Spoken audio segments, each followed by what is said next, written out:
Hello everyone, I'm Mon Isberto and welcome to this brand new program. It's called Optics, the Politics of Perception.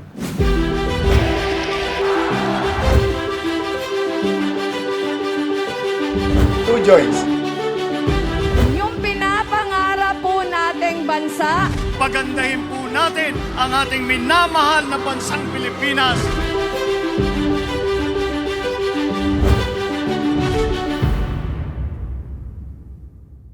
We're going to take a look at what the leading presidential candidates have been trying to communicate to the public. The what, the how, and the why of what they're saying. And to dig deep into this rather fascinating and at times very confusing subject, we've got leading communications professionals, guys who are leaders in reputation management to help us figure this out. And for this episode, we're very, very happy to have with us none other than an award-winning reputation architect and the co-founder of GeiserMaclang Communications Incorporated, Amor Maclang. Hello, welcome to the show, Amor. Very, very happy to be here. Well, thank you. We appreciate taking your time for this show, but I think you're going to enjoy this. I think so. You know, just as a caveat, no, I'd like to request that I share this. I'm not, for the record, connected to the BBM campaign. It's just that I could not say no to you and Patrick. Okay. Well then, thank you.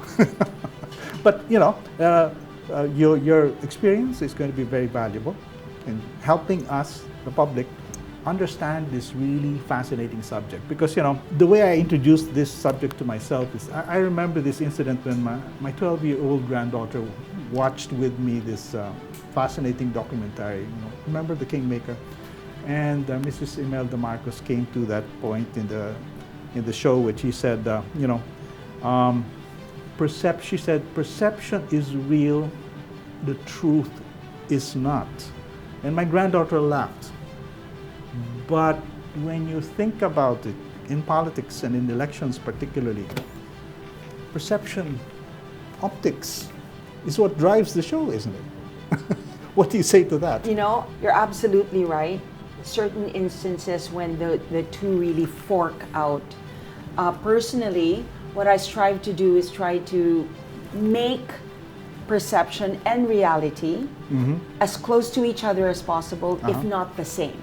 So I think that's where the ethics of our field of work, the alignment between what we communicate and our performance and behavior. Now, that's the goal, but it doesn't necessarily happen like that.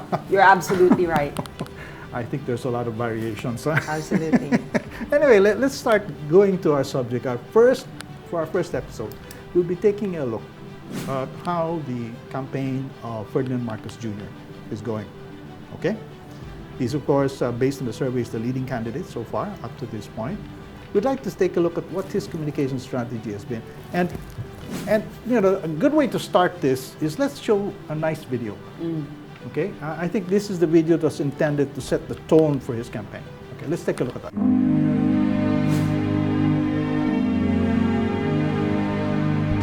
Para sa'yo, ang pag-ikot ng panahon, laging may magandang umagang baon. Laging mayroong umaga, kay ganda, parang sikat na araw. May kabuhayan, Ating pangarap, may kinabukasan.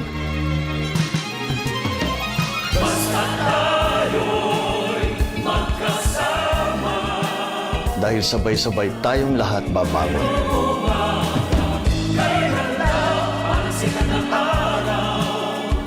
Sa pag-ikot ng panahon, hindi tayo titigil kailanman. Sama-sama tayo para umangat ang bayan. Bongbong Marcos po ito. Bangon bayan muli. Okay. So the key symbol of that particular video is the windmill. Now, why windmills of all things? What do you think? You know, when I was looking at it, this is actually not the first time that I've seen a windmill as a symbol. I also ran a campaign previously, not related to politics, where we used the windmill is a symbol, and if you look at it, it signals things that are very virtuous, right? So, to a woke market, it signals sustainability, renewable energy. Oh, yeah, that's right. All things good and Yeah. beautiful, right? Uh-huh. It's a great way to signal to a generation who he expects to vote for him, and the use of symbolism, right, or acting as a symbol, is not new to politics. I mean, we've seen that during the run of President Cory Aquino. Yeah. She was very vocal about not having a platform except being a symbol against, right?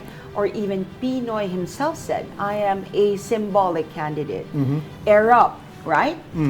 Is para sa mahirap, right? So it is really driven by symbols. So it's not the first time that someone has really milked a symbol for all it's worth. But I want to stick to that point now. When you say symbol, Amor, people think about when campaigning, you think about debates, arguments, platforms. But I'm tending to think that what really drives this thing is not that. What really drives this thing is symbols. It's emotions, Yeah, absolutely. di ba? Absolutely. Platforms and agenda are too cumbersome to remember.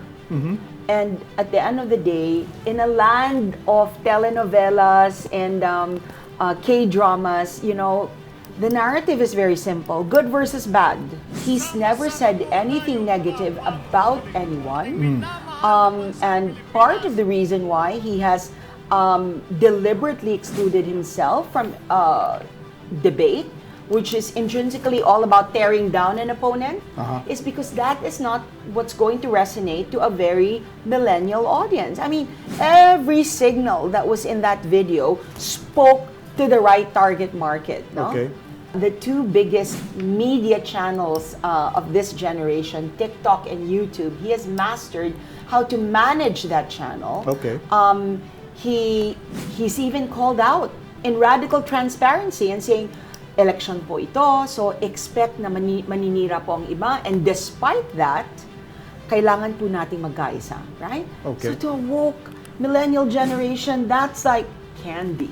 Well, but sticking to the point of symbols, Amor, symbols usually have two sides to them. Yes. And for example, the windmills are great; they're very positive, but they can also be very negative. As in, for example, I was doing some readings, and Windmills in the Animal Farm, the novel of George Orwell, has become a symbol for manipulation because the pigs who ran the farm, they were the big bosses of the farm, convinced everybody that it's great to build windmills, it's going to be good for everybody, but actually it was just going to be good for themselves. Because unfortunately, many might not understand the context of the other layers of the narratives for windmills, but to them, certainly, it's a compelling sign of progress, the future, renewable energy, and everything that signals their generation. Okay. So people look for symbols that they can identify with, right? That they can identify. Okay, we're going to take a break. And when we come back, we'll take a look at another aspect of continuing this conversation. Okay, image. You've got symbols and now image. Let's take a look at that. What is the Marcos campaign doing? Folks, we'll take a break.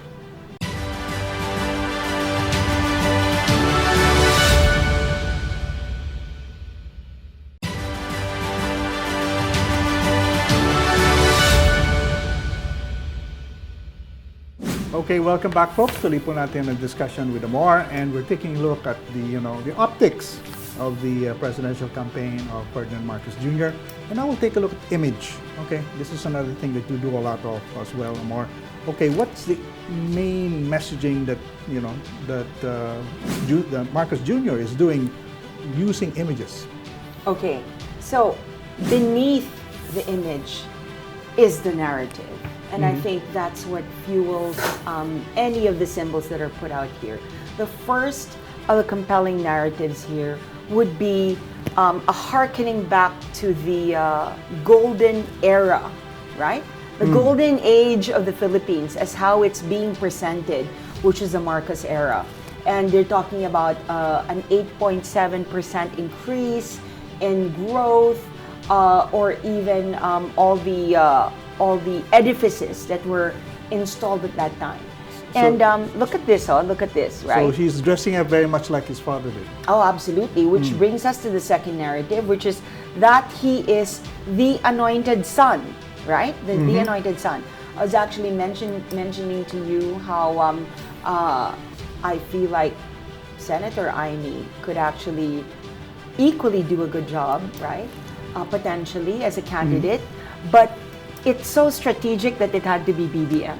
The striking imagery, although I have to say, if you look at the hand gestures, right? The hand gestures of Ferdinand Marcos, far more convincing and compelling but it's almost a mirror image, right? It's almost a mirror image. And even the manner of speech, the hearkening of the tales of the past, being in Malacanang, almost saying like, I was born into this and I'm the only one who has a right to do it. And even the updating of the Bagong Lipunan music, right? It harkens to nostalgia. And seriously, we Filipinos love that. We love the good versus evil narrative. It's so telenovela. But doesn't this lay him open to criticism? Okay, this is what your father did, but what have you done? He's going by that logic that, you know, when you go one way, there's always another way. So right. How does that figure out in this equation? See, the thing is, as a communications and a reputation strategist, you are under no obligation to answer allegations being thrown your way. So ganon, pwede Yes, yun? absolutely. It's all about sticking to your narrative, blocking and bridging. Look, if his narrative is a virtuous campaign, I won't say anything foul or negative about my competitors, which he has done. It perfectly explains why he doesn't attend any of the debates, right? I mean, debates are by its very nature intends to tear down your opponent, which he refuses to do. That is, I think, the problem with Senator Manny Villar, who at that time was leading. Everyone felt like he was going to make it, but then when he was thrown allegations about corruption, what he decided to do was abandon his original narrative, which was prosperity, and then he spent all of his time trying to bury and answer the allegation, and in the process, he was the one who got buried. But doesn't ignoring, for example, the debates or criticisms, etc., doesn't that come also with a cost? No? For example, hindi ka pupunta sa debate, lalabas dyan, sasabihin ng mga tao, not only your opponents, but you know, ordinary people, ay, duwag ito si kandidato kasi hindi siya sumisipot. So is the cost still Commensurate to the risk. How do you Okay, because BBM has actually mastered the main channels of this generation, which is TikTok and YouTube, right? I mean, the debates are intended to conform to a very traditional way of running, but with the advent of social media, which was super palpable in the 2016 election that yielded President Duterte as a winner, social media has been the ultimate game changer. And learning to master the right channels. So in your judgment, Amor, it's really the scene has shifted. Super. I mean, super. it's not only debates. Basically, you're saying even traditional media has become a sideshow to what social media has become in terms of a platform. Is that what you're saying? Well, it's more of we need to evaluate the actions of candidates based on what is strategic to their campaign. So he's talking to a very young audience. I mean, if you scrape his YouTube channels, he talks about if you are a supporter of BBM, you will do beach cleanups, right? Okay. You do beach or tree planting. A very, very woke / millennial / sustainability conversation. So is that what the TikTok and the YouTube messaging is saying? in his official channels, yes, he's running a virtuous cycle. Now, when it comes to the army of trolls, which may or may not be officially speaking in his behalf, then that's where the aggressive infighting can now happen. So, okay, in effect, you have, okay, I'll do it this way, but then let some other guy do the dirty work. Let someone else do that. Right? So very strategic. Okay, but you just started on this point. But what is the key campaign message that Marcos Jr. has been focusing on? It's clearly, I mean, it's in the name of his team, Unity. So unity, and that's consistent with what you're saying, that it's a virtuous campaign. Yes, I mean everything that he's been saying has been about uniting people. Things that you actually would have expected other candidates to say. But see, herein lies the rub, sir.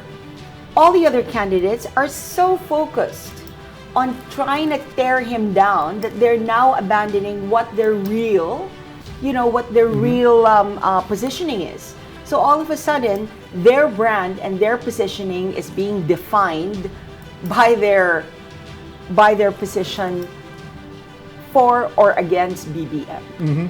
Underneath all of this, Amor, parang there's a different kind of logic that you're discussing. Parang,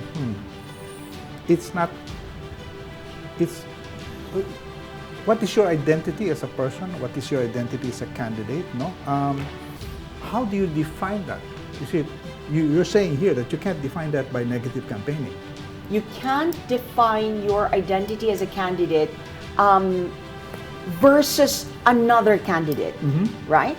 So, like for example, BBM is saying, this is me as a person. I'm a continuation of what was great about this country and my father.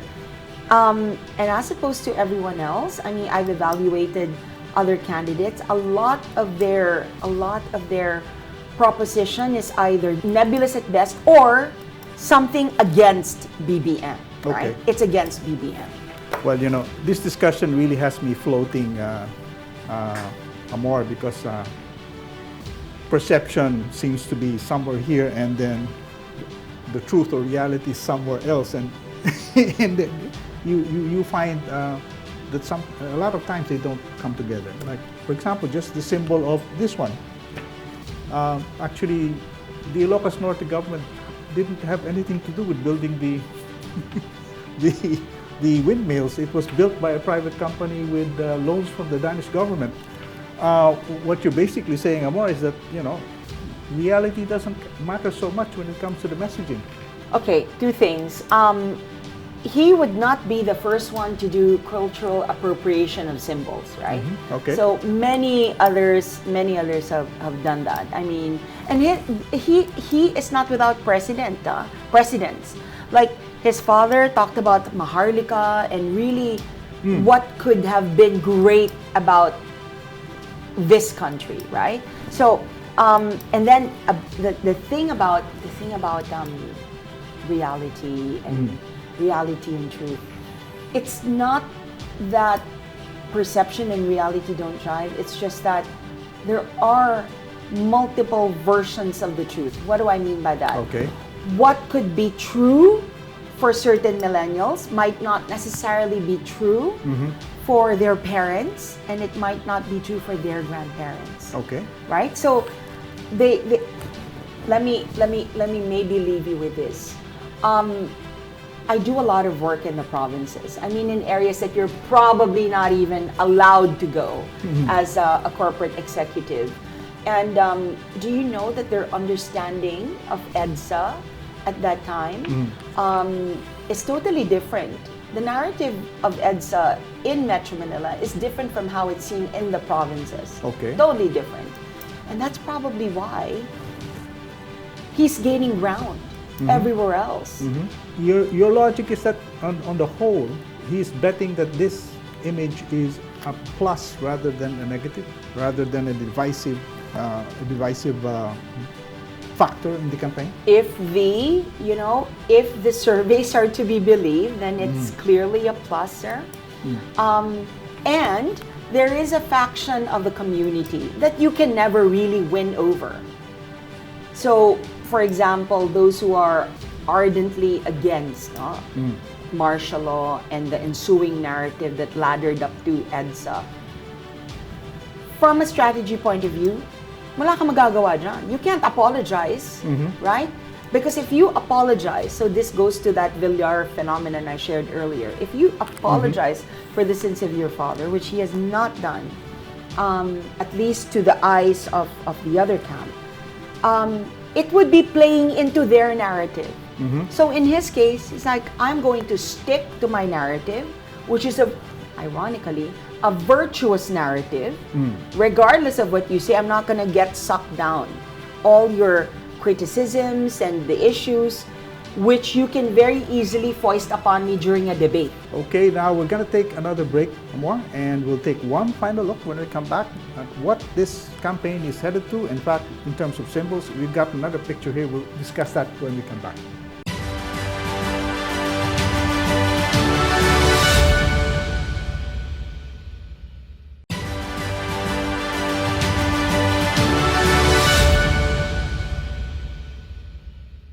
Okay, welcome back, and this is Optics, and our guest for this episode is reputation architect and co-founder of GeiserMaclang Communications Incorporated, Amor Maclang. Again, welcome back. Anyway, now let's go to the concluding portion of our show, and let's start off with this image. This is a tiger image, you know, and what does this image or this symbol communicate as far as you're concerned? Okay, what do you remember out of this? This reminds me of another golden era in recent Philippine history, which is FVR's era. Okay, right. I mean, the tiger of Asia. I mean, that's a symbol. Although there are no tigers endemic to the Philippines, it's actually a symbol that's highly recognized in Asia. And what this narrative says is that we will reign supreme from a cross-border ASEAN narrative. And it reminds us all of the good fuzzy feelings that FVR has actually delivered to us. I remember. Okay. So this is a very, very powerful image. It's basically saying, I will lead the country into a regional leadership, a regional role. And with technology, the world has become much, much smaller. And any narrative that does not include a cross-border narrative is a weak narrative. So whether it be geopolitics with China, or for example, e-commerce or technology, right? Everything has a foreign or a cross-border runway. Okay, but you know, when you're talking about tiger economies and golden, can you apply that as well to the Marcos era? Because that's something that's a bit of a contradiction when it comes to reality. We did have an economic crisis at the very end of the Marcos regime. When the Marcos era ended in 1986, so we were deeply in debt. Super. No? And because of that, we had a debt crisis. The economists tell us that the reason why we piled up so much debt was that the government basically did the lead in borrowing, and then the borrowing did not produce the results that they were supposed to produce. So again, my question is, you know, symbols are great, but there's an upside and a downside. But most of those who are voting may not have had a granular understanding. Most of them were probably barely born at that time, right? They haven't even been born at that time. So there's a lot of versions of history that are going around. So so that goes back to your original supposition, which is perception the truth? It really depends on who you're talking to. Really depends. Well, it also depends, I suppose, on how much memory we have. But then, just to summarize everything that we've been discussing, Amor, you've been really focusing on the power of symbols rather than arguments. That's basically what you've been saying tonight. Today. It's not like people are interested to hear agendas or platforms. They're not. I mean, if we were going to base it on, if we were going to base the current results on agendas and platforms, then he would not be leading, because he has not been very actively espousing certain platforms. Isko would probably lead if you thought that platforms were important to the population. But the point is, it's not. And they need the succinct narrative. They need the good versus bad, something they can understand. Even the way they've done Team this, Team Lenny, Team BBM. It sounds like Team Kramer and Team Kardashian, right? Okay. So it's really the sign of the times. And who masters the ability to communicate to the market is the one who's going to win. Okay, okay. Most of the media channels that you were mentioning is a one-way channel. How do you get into a discussion in this kind of situation today? Asynchronously. So in other words, you put out the video and then you let people to just react and percolate and respond on their own time. But it's never in real time. I think that's the on-demand mindset that digital and online has conditioned us all to do, right? I'm not going to debate and discuss with you live. I will wait, review, create my own opinion, and then either tear you down or build you up on my own terms. Wow. And again, thank you very much, Amor. Maraming salamat. Maraming salamat po. Mabuhay. And so, folks, that's our first episode. And, you know, my head is spinning. so much has changed, while so much has stayed the same. You know, optics has been here since time immemorial. Panahon pa ng mga Romans, I think the pharaohs were doing optics themselves, you know. Remember how they dressed themselves up? But so much has also changed, you know, and a lot of it is due to technology. How do you do an asynchronous debate? Okay? How do you deliver a message to an audience with an attention span of 15 to 30 seconds? Wow. A different set of skills. But that's on one side. The other side is, for us, ordinary people, how do we cope with a world where the optics is coming in like a blizzard?